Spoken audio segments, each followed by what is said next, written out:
We begin with another grim chapter in Spain's coronavirus crisis. Over 10,000 people have now died from complications linked to COVID-19. That's after a daily record 950 people passed away in the last 24 hours. Spain is now second only to Italy in the number of virus fatalities. The pandemic is also hitting the country's economy hard. Nearly 1 million people have lost their jobs since mid-March.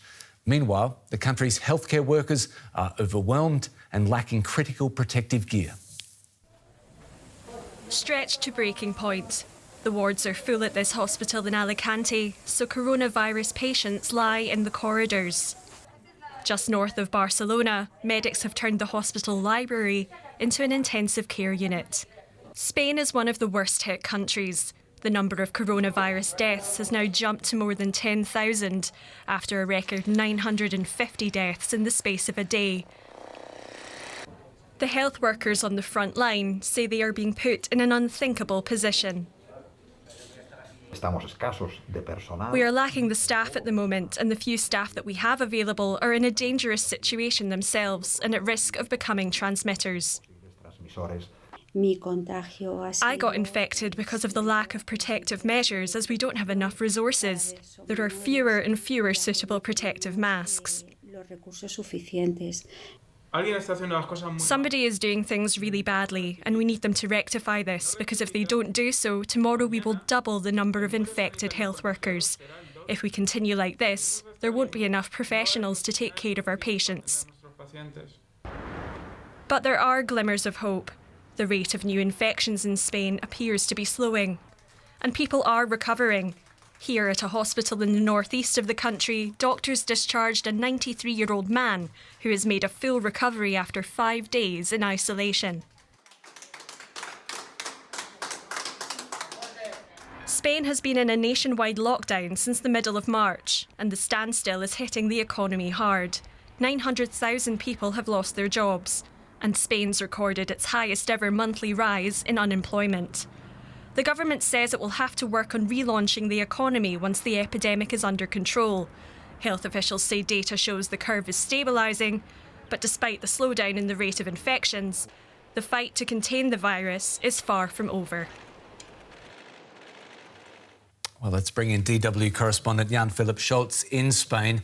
And despite the nationwide lockdown, the number of deaths has reached a new high. Is there anything else that can be done here? Are there any other further measures under discussion to help save lives?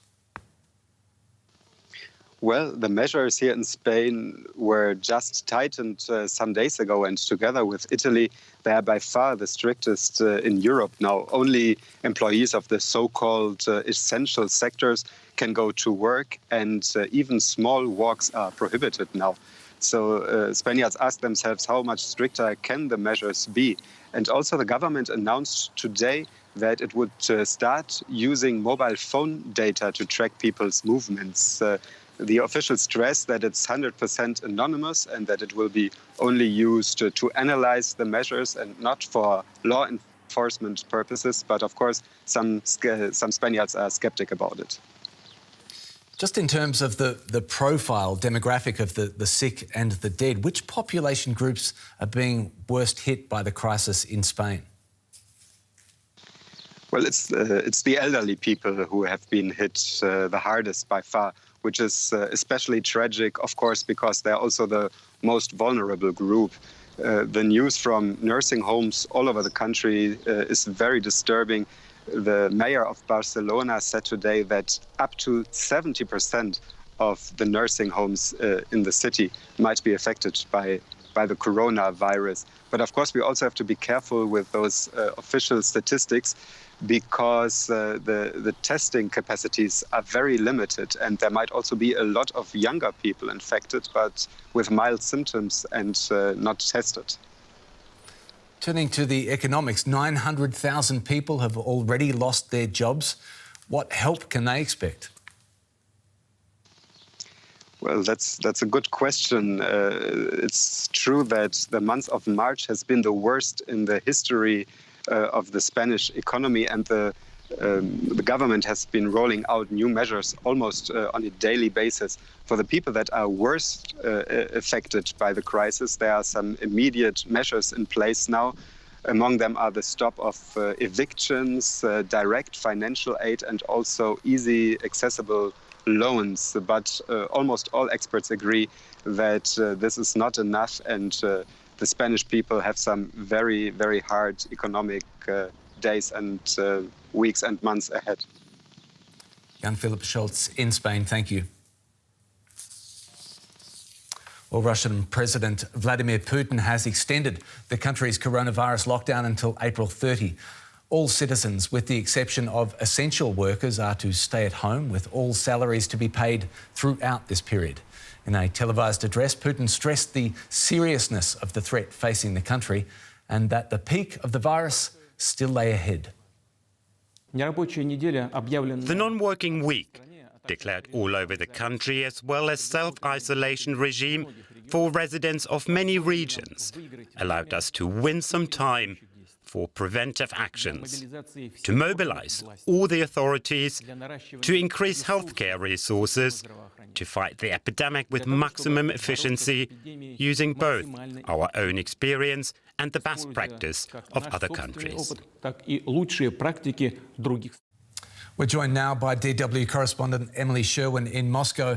Emily, President Putin calls this a non-working period or even a nationwide coronavirus holiday. What is behind this language? Well, the language, of course, is rather euphemistic. Last week, Putin already announced a week-long holiday, and the Kremlin followed that announcement with an encouraging statement saying that people should actually be encouraged to keep working. Now, of course, this positive wording that Putin is using essentially allows him to be the good guy. He talked about the fact that different regions in Russia have been affected to different extents, and he called on regional governors and mayors of cities to kind of implement their own measures according to the seriousness of the situation in different regions. And that, of course, means that the regional authorities will have to essentially be the bad guys when they institute strict measures. Now, we've already seen Moscow put people in self-isolation last week, and many regions following. Moscow within Russia has been the hardest hit. There have been around 3,500 cases across the country, and 2,500 of them, around that number, are in Moscow. And this week, the city authorities have been discussing how they're going to be implementing those self-isolation measures next week, using smart technologies like facial recognition and using the geolocation data from people's mobile phones. And Moscow has been kind of a testing ground for measures, so we're likely to see strict measures in other regions as well. And how are the people in Russia reacting to these measures that you talk about? Well, last week when Putin announced this kind of week-long coronavirus holiday, as you called it, people kind of took him by his word. Some people booked flights to the Black Sea city of Sochi. There were images on social media of people in Moscow barbecuing, and then the authorities took rather strict measures, for example, by closing hotels in Sochi, by imposing the self-isolation in the capital. And I think people now have understood the seriousness of this and the fact that these are essentially just euphemisms. Moscow certainly is rather empty. There's hardly any traffic. There are billboards around the city calling on people to stay home. Presenters on state TV are presenting from their living rooms. Some of them are wearing masks to encourage people to kind of stay home as well. And I think people are starting to understand that here as well, and they are likely to understand it even better if strict measures come into force as well across the country. Emily Sherwin in Moscow, thank you. In South America, Brazil has the most cases of the coronavirus and the highest death toll. Almost 7,000 people have been infected. That includes the first coronavirus case among its indigenous population.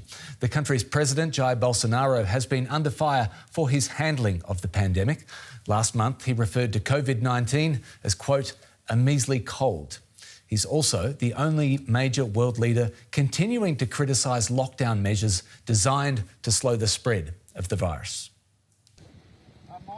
It was a deliberate provocation by President Jair Bolsonaro, visiting a supermarket surrounded by shoppers right in the middle of the coronavirus crisis.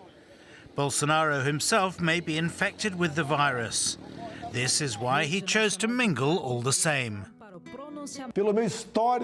Should I have the coronavirus, I, as a former athlete, don't need to worry. I wouldn't notice anything. At the most, a touch of the flu or a cold. Our